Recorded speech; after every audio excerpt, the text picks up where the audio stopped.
एक वाक मैनू याद आया। औरंगजेब दे एहलकारां ने धन गुरु गोबिंद सिंह जी महाराज नू ऐसा आख्या जो गुरु गोबिंद सिंह जी महाराज नाल हमदर्दी भी रखते सन और गुरु गोबिंद सिंह जी तो प्रभावित भी सन। महाराज जे तुसी आखो थोड़ी सुलह करा दईए। विचकार एक गल आ गई, मैं थोड़े सामने रख रहा। पातशाह कहन लगे सुलह की कोई कीमत, क्योंकि सुलह उदों आउंदी है जब दोवें पासे तो कोई कीमत ना चुकाई जाए। एहलकार कहन लगे महाराज कुछ शर्त ते है सुलह दी कि तुसी हार मन लो, आपां सुलह करा देने। साहिब कहन लगे ये नहीं हो सकता। ते पता है एहलकार की कहंदे ने, हार ते थोड़ी हो गई है, किले थोड़े ढह ढेरी हो गए ने, पिता थोड़ा शहीद हो गया, चारें बच्चे थोड़े मारे जा चुके ने, परिवार थोड़ा बिछड़ गया, सिंह सारे ही मारे जा चुके ने और थोड़े कोल गुजर बसर लई धन भी नहीं है, थोड़ी जेब भी खाली, थोड़े कोल तो घोड़ा भी नहीं रहा, थोड़े कोल तो कुछ भी नहीं रहा। ये सारियां निशानियां हार दियां ने। तुसी एक संत हो, तुसी वली अल्लाह हो, तुसी पीर हो, ते संत दा ते कम है सच्चाई कबूल कर लवे। ते सच्चाई ये है थोड़ी हार हो गई है, थोड़े कोल कुछ भी नहीं रहा। साहिब कहंदे ने ये बिल्कुल ना आखो कि मेरे कोल कुछ भी नहीं, मेरे कोल कुछ है। की है? ये श्री मुखवाक पातशाही 10वीं जफरनामा। साहिब कहंदे ने ना साजो ना बाजो ना फौजो ना फर्श। मेरे को फौज नहीं है, मनदा। मेरे को शस्त्र भी नहीं, कबूल करदा। मेरे को धन संपदा भी नहीं, मैं कबूल करदा। और मेरे किले भी ढहढेरी हो गए, ये भी मैं मनदा। मेरा परिवार भी बिछड़ गया ते शहीद हो गया, मनदा। एक कबूल करदा। लेकिन एक कबूल करन नूं बिल्कुल मैं तैयार नहीं कि मेरे कोल कुछ नहीं, मेरे कोल फिर भी कुछ है। की है? ना साजो ना बाजो ना फौजो ना फर्श, खुदावंद बख्शन दई ऐशो अर्श। खुदा दी याद मेरे कोल है, परमात्मा दी याद मेरे कोल है। ते जितने चिर तक वो मेरे दिल दे च बैठा है, मेरी दिल दी सेजा ते बैठा है, मैं हार मन लवे ते खुदा दी हार होवेगी। और वो भी एक जालिम दे गो हार मन लवे ते जालिम दी जित हो जाएगी। मैं ऐसा नहीं कर सकता। एहलकारा ने जड़ी गल कही मुख्तसर मैं अर्ज करा, इतिहास दे पन्ने ये सारे लमका के ना बयान करा। महाराज तुसी संत हो, वली अल्लाह हो, सच्चाई कबूल करने दे संकोच ना करो, कबूल कर लो। असी सुलह करा देने, तुसी प्रवान कर लो। हार थोड़ी हो गई है, तबाही थोड़ी हो गई है, बर्बादी थोड़ी हो गई है। कोई किला थोड़ा रहन नहीं दिता गया, सब ढा दिते गए। तमाम चोटी दे सिंह थोड़े मार दिते गए। ते सिंघां दी गल एक पासे थोड़ा पिता शहीद, थोड़े बच्चे भी मार दिते गए। धन संपदा थोड़ी सारी लुटी जा चुकी है। थोड़े कोल अपने गुजारे लई कुछ 4 कौड़ियां भी नहीं रहियां। हालात ते थोड़ी ये है। तो बेहतर है आप हार तस्लीम कर लो। एहलकारा ने जद किया महाराज आप युद्ध करो, कुछ भी करो, असी इस दे नाल कुछ नहीं कहंदे, पर इतनी सच्चाई ते कबूल कर लो कि सब कुछ तबाह हो गया। जब हो गया तो फिर तुसी संत हो ते इतनी वड्डी सच्चाई नू कबूल करन तो इनकार। साहिब कबूल देने बड़ा निराला ढंग। संग बदगो गर अगर कासा है जरी शिकंद। मैं उस दिन भी अर्ज की सी, गुरु गोबिंद सिंह जी महाराज की जितनी रचना है बिखम है। संस्कृत अरबी फारसी का संगम है, मिश्रण है। और ये तीन ही भाषावां बिखड़ियां ने, संस्कृत, अरबी और पर्शियन। औरंगजेब अरबी फारसी समझदा सी, इस वास्ते जफरनामा सारा पर्शियन दे छे। संगे बदगो गर अगर कासाए जरी शिकंद। अगर बद कलाम बंदा, दुष्ट बंदा पत्थर चुक के सोने दे कासे नूं तोड़न दी कोशिश करे, महाराज कहंदे मैं मनदा हां सोने दा प्याला टुट जाएगा, पत्थर नहीं टुटेगा। मैं मनदा, मैं ये तस्लीम करदा। संगे बदगो गर अगर कासाए जरी शिकंद। कीमत संग ने फजायद वजर कम नशूद। लेकिन ए औरंगजेब ते उसदे एहलकारों एक गल सुन लो, ये ते मैं तस्लीम करदा कि भारी भरकम पत्थर चुक के सोने दे प्याले नूं तोड़न दी कोशिश की गई तो प्याला टूट जाएगा। मैं मनदा, पत्थर नहीं टूटेगा। पर टूट के भी सोने दी कीमत कोई घटनी नहीं, और न टूट के भी पत्थर दी कीमत कोई वधनी नहीं। टूट के भी मेरे बच्चे शहीद कहलाएंगे, न टूट के भी तू जालिम कहलाएगा। टूट के भी मेरे पिता नूं शहीद कहणगे, न टूट के भी तू जालिम बनिया रहेगा। तेरी कीमत कोई वधनी नहीं, साडी कीमत कोई घटनी नहीं। उदाहरण बड़ा गजब दा दिता है मेरे बादशाह ने, प्रमाण बड़ा गजब दा दिता है। ते जद एहलकार कहन लगे फकीर हो तुसी, फकीरां दा एक काम शोभा नहीं देंदा शस्त्र चुकने। अवल ते भारत दे तमाम अवतारी पुरुष शस्त्रधारी ने। धनुषबाण है राम कोल, सुदर्शन चक्र है श्री कृष्ण कोल, त्रिशूल शिवजी दे कोल है, गधा विष्णु दे कोल है, गधा हनुमान दे कोल है, परशुराम दे कोल कुल्हाड़ा है। ये सारे अवतारी पुरुष अपने हाथ दे कोई ना कोई शस्त्र लई बैठे ने और पूजा उन्होंने, और उन्होंने अपने राजपाठ की खातर शस्त्र चुके सन। धन गुरु गोबिंद सिंह जी महाराज ने देश की रखिया, मजलूम की रक्षा ते धर्म की रक्षा लई जब शस्त्र चुक ले, तो मैं देखना अज दे भी कुंड दिमाग के बंदियां नूं इतराज है, और उस वक्त औरंगजेब नूं भी इतराज सी। तुसी फकीर वली अल्लाह ये क्यों चुके?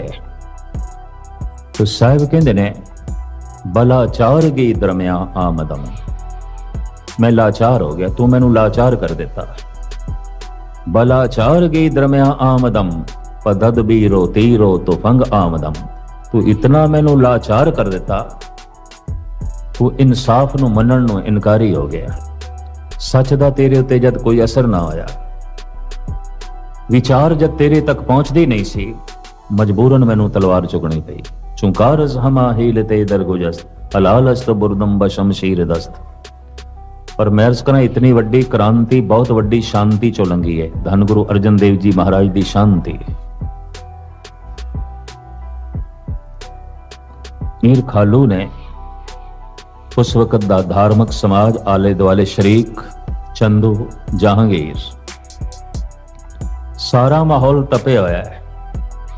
और जहांगीर औखा है, वो फकीर जिसकी सारी पंजाब दे प्रतिष्ठा है, ते असीं चाहते सी तबलीग का काम करे। इन्हें अपना मस्तक गुरु अर्जन देव जी के कदमां ते रखे। ये सुखमनी साहब का पाठ करन लग पिया, कुरान की तलावत छोड़ के। और सिख जगत दे और सारी दुनिया के सिरमौर तीरथ की बुनियाद महामीर जो है साईं मियां मीर तो धन गुरु अर्जन देव जी ने रखवाई। इस फकीर दे कन्ने जद ये बोल पे कि शांति का मुजस्मा अज तत्ती तवी ते बिठाया जाना है। शाही घराने तक पहुंच सी मियां मीर दी तम जा पहुंचे उस ठिकाने ते।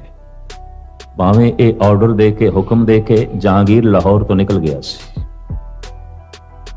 ताकि मेरे तक कोई पहुंचे ना सिफारिशी। ए मियां मीर रोया है सतगुरु की हालत देखे, ਪ੍ਰਿੰਸੀਪਲ ਗੰਗਾ ਸਿੰਘ ਨੇ ਆਪਣੇ ਭਾਵ ਸੰਵਾਦ ਗੁਰੂ ਅਰਜਨ ਦੇਵ ਜੀ ਦਾ ਤੇ ਮੀਆਂ ਮੀਰ ਦਾ ਆਪਣੇ ਇੱਕ ਨਜ਼ਮ ਦੇ ਵਿੱਚ ਇੰਜ ਬਿਆਨ ਕੀਤਾ ਹੈ। ਸੁਣ ਕਿਹਾ सतगुरु ने मियाँ छोड़ो प्रीति चाम से, क्या हुआ तन तप गया मन शांत है हरि नाम से। और सतगुरु दे अपने वाक चंदन चंद न सरद रुत, मूल न मिटई घाम, शीतल थीवे नानका जपंदड़ो हरि नाम। संस्कृति श्लोक गुरु अर्जन देव जी। न शीतलंग चंद्र देवे, न शीतलंग बावन चंदने, न शीतलंग शीत रुतेण नानक, शीतलंग साध सवज्जने। चंद्रमा कोई मन ਨੂੰ ਸੀਤਲਤਾ ਨਹੀਂ ਦਿੰਦਾ, ਸਰਦੀ ਦੀ ਰੁੱਤ ਕੋਈ ਮਨ ਨੂੰ ਸ਼ਾਂਤੀ ਨਹੀਂ ਦਿੰਦੀ, ਚੰਦਨ ਦਾ ਲੇਪ ਕੋਈ ਮਨ ਨੂੰ ਠੰਡਾ ਨਹੀਂ ਕਰਦਾ, ਕੇਵਲ ਪ੍ਰਮਾਤਮਾ ਦਾ ਨਾਮ ਹੈ ਜੋ ਮਨ ਨੂੰ ਸ਼ਾਂਤ ਕਰ ਦਿੰਦਾ ਹੈ। ਸਰਦੀ ਦੀ ਰੁੱਤ ਇਹਦੇ 'ਚ ਵੀ ਮਨੁੱਖਾਂ ਦੇ ਮਨ ਤਪੇ ਰਹਿੰਦੇ ਨੇ, बर्फ पई पैंदी है, मन दे बांबड़ पे बलदे ने। ठंडा चंदन है पर अंदर कल्पनावां दी अग है। ठंडियां ये चंद्रमा दियां किरणां ने पर अंदर तृष्णा दे बांबड़ ने। ने शीतलंग चंद्र देवे, ने शीतलंग बावन चंदने, ने शीतलंग शीत रुतेण नानक, शीतलंग साध सवज्जने। कोई कितना शीतल हो सकता है। धन गुरु अर्जन देव जी महाराज एक प्रमाण ने, प्रत्यक्ष इतना शीतल, चारों पासे इतनी तपश, फिर भी मजाल है जबान तो कोई कौड़ा बचन निकले। आप तत्ती तवी ते बैठ के भी कहते हैं, सेवक की ओढ़क निभही प्रीत, जीवत साहिब सेव्यो अपना, चलते राख्यो चित। ए प्रभु शुक्राना, अंतिम समय तक प्रीत निभ गई, मैं गिला नहीं कीता तेरे ते। आ गया मैं भूख सोई कर सूखा, सोग हरख नहीं जाने, जो जो हुक्म भयो साहिब का, सो माथे ले माने। इंज मैं कबूल कर लिया जो भी हुक्म।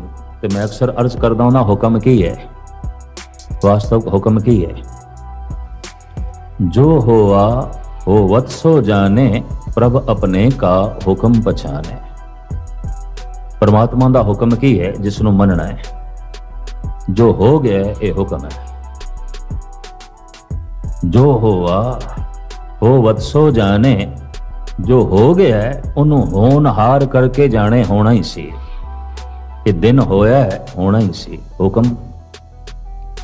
रात होई है ये होनी सी, एक हुक्म। जन्म होया है होना ही सी, एक हुक्म। मरण होया है होना ही सी, हुक्म। जवानी आई है ये आवनी सी, एक हुक्म प्रभु दा हुक्म। और वृद्धावस्था आई है ते आवनी सी, एक हुक्म। नफा होया है होना ही सी, एक हुक्म। पर नुकसान होया है होना ही सी, एक हुक्म।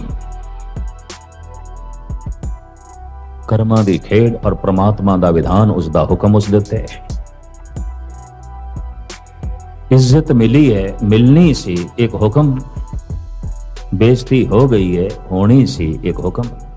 जो होवा हो वत सो जाने, जो हो गया है उन्हों समझ ले होना ही सी।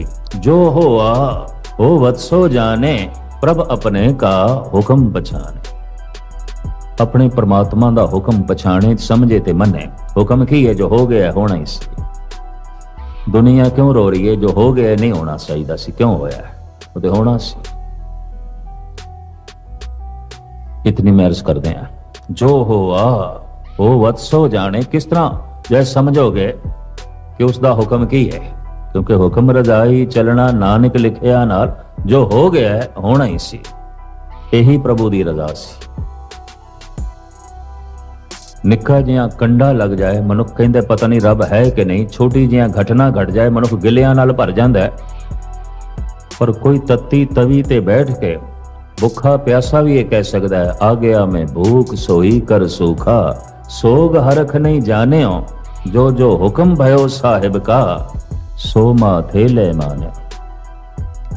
जो भी उसका हुक्म होया, मैं उन्होंने खिड़े मथे मन लिया कि हुक्म की हो, जो हो गया हुक्म। महर्ज करा, ਮਨੁੱਖ ਅੱਧਾ ਹੁਕਮ ਕਬੂਲ ਕਰ ਸਕਦਾ, ਸਾਰਾ ਨਹੀਂ। ਜਨਮ ਹੋਇਆ ਹੈ, ਹੋਣਾ ਹੀ ਸੀ ਇਹ ਹੁਕਮ ਕਬੂਲ। ਮਰਨ ਹੋਇਆ ਹੀ, ਹੋਣਾ ਸੀ ਇੱਕ ਹੁਕਮ ਇਹ ਕਬੂਲ ਨਹੀਂ। ਜਵਾਨੀ ਆਈ ਹੈ, ਆਉਣੀ ਸੀ ਇੱਕ ਹੁਕਮ ਕਬੂਲ। ਬੁਢੇਪਾ ਆਇਆ ਹੈ, ਇਹ ਆਉਣਾ ਹੀ ਸੀ ਇੱਕ ਹੁਕਮ ਕਬੂਲ ਨਹੀਂ ਹੈ। ਪ੍ਰਵਾਨ ਨਹੀਂ ਹੈ, ਤਸਲੀਮ ਨਹੀਂ ਹੈ। ਨਫਾ ਹੋਇਆ ਹੈ, ਹੋਣਾ ਹੀ ਸੀ ਇੱਕ ਹੁਕਮ ਕਬੂਲ, ਪਰ ਨੁਕਸਾਨ ਹੋ ਗਿਆ ਹੈ, ਹੋਣਾ ही ਸੀ एक हुक्म ये कबूल नहीं है, ये प्रवान नहीं है। और अद्धा हुक्म मनना, अद्धा ना मनना, समझ लो सारा ही नहीं मने।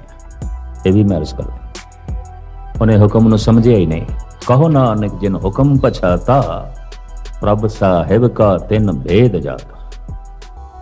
कितना भी खप जा, जो कुछ हो गया है होना ही सी। पिछों कर्मां दी श्रृंखला, पिछों लंबा चौड़ा विधान, पर जो हो गया है इनू समझी होना ही सी। बस इसनू तस्लीम कर ले, इनू कबूल कर ले। मोटे उदाहरण फिर मैं दे दिया। जन्म होया है, होना ही सी एक हुक्म। मरण होया है, होना ही सी एक हुक्म। जवानी आई है, आवनी सी एक हुक्म। बुढ़ेपा आया है, आवना ही सी एक हुक्म। ते जे जन्म ते मरण, जवानी ते बुढ़ेपा सब कुछ हुक्म दे है, तो पुरखा जो कुछ भी होया सब हुक्म। जो होवा हो वत्सो जाने, प्रभ अपने का हुक्म पछाने। बड़ी लंबी चौड़ी व्याख्या। हुक्म मनन दी मूर्ति वेखनी होवे ते इक्को ही नाम सामने आंदा, धन गुरु अर्जन देव जी। हुक्म कबूल। आ गया मैं भूख सोई कर सूखा, सोग हरख नहीं जाने। जो जो हुक्म भयो साहिब का, सो माथे ले माने। पर इस निर्माणता नु, इस सहनशीलता नु, इस शांति नु कोई बुजदिली ना समझ लवे, कोई कायरता ना समझ लवे। गुरु नानक दे 6वें रूप धन गुरु हरगोबिंद साहब जी महाराज ने क्रांति का रूप धारण कर लिया, तलवार चुक ली कि शांति दे चों क्रांति निकली, इस सबर दे चों तलवार निकली। इसनों इस तरह लईए।